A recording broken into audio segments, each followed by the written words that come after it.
At what point does a glass become more than just a glass?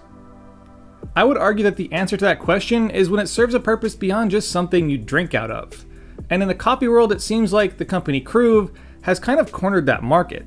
It all started with the beautiful, elegant, and award-winning EQ line aimed at elevating filter coffee. Then the Propel, which brought swirling, sniffing, and tasting espresso to the next level.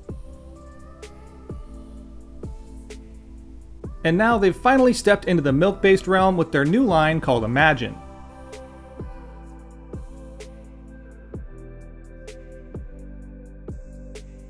They come in 3 sizes: a 5-ounce cortado, a 6.5-ounce cappuccino, and an 8.5-ounce latte. As you can see, much like their other counterparts, they are double-walled to insulate your coffee while also keeping your hand cool. But unlike the other options in the EQ line of glassware, the Imagine glasses aren't aimed at elevating the sensory experience, but instead the aesthetic.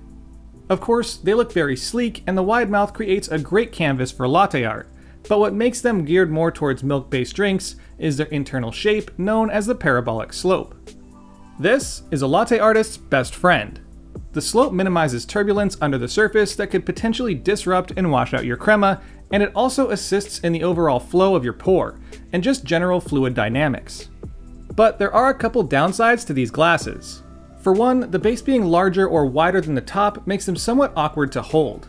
I don't feel like I have as much of a sturdy grip as I do with a traditional cup. Being made of glass has its pros and cons.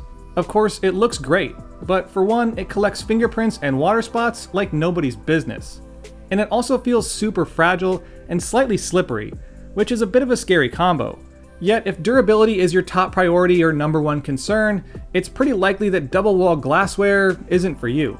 When it comes to how the glass affects pouring, this may be in my mind, but it feels like I need to be a little more gentle as the dynamics seem a little more slick than your standard ceramic. To me, these qualms seem pretty small, and they're not that big of a deal, but that's something that you'll have to decide for yourself. But regardless of these small issues that I find, most of it has to do with just getting used to the glasses and their dynamics, and then once you do, you can lay down some pretty fire pours.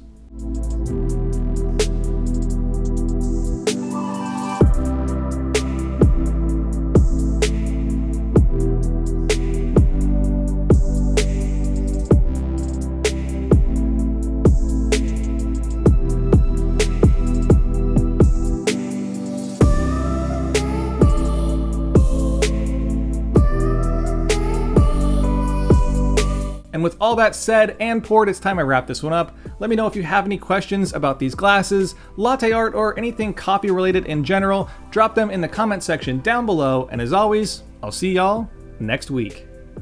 And a big thank you to my October Patreons: Ads, Jacob P, Christopher, Squeegee, Rowe, Brian, Andre, Sean Noel, Spookus, Samantha, Claire, Stephen, Alexis, Josh B, Bound Coffee, James K, Josh, Horrison, Corey C, Curry, Jeff Roth, Thomas B, UK Espresso, Tim, Jason, Jerry, Matt, Ray, Cameron, Home Barista Coach, Gumby, Zachary V, Robert Underdunk, Jeffrey R, BJK Cafe, Daniel P, Mike B, Brian M, Tyler M, Barista Michael, Matthew C, JRC, Arthur L, Absolute, Stephen G, Jose, Keefe, Joseph M, Ed T, TechCom Advisors, Keith M, Happy Camper, and Gary M. And of course, a big thank you to the Barista and Barback tiers. If you want any information on my Patreon, there's a link in the description and in the upper right hand corner right now.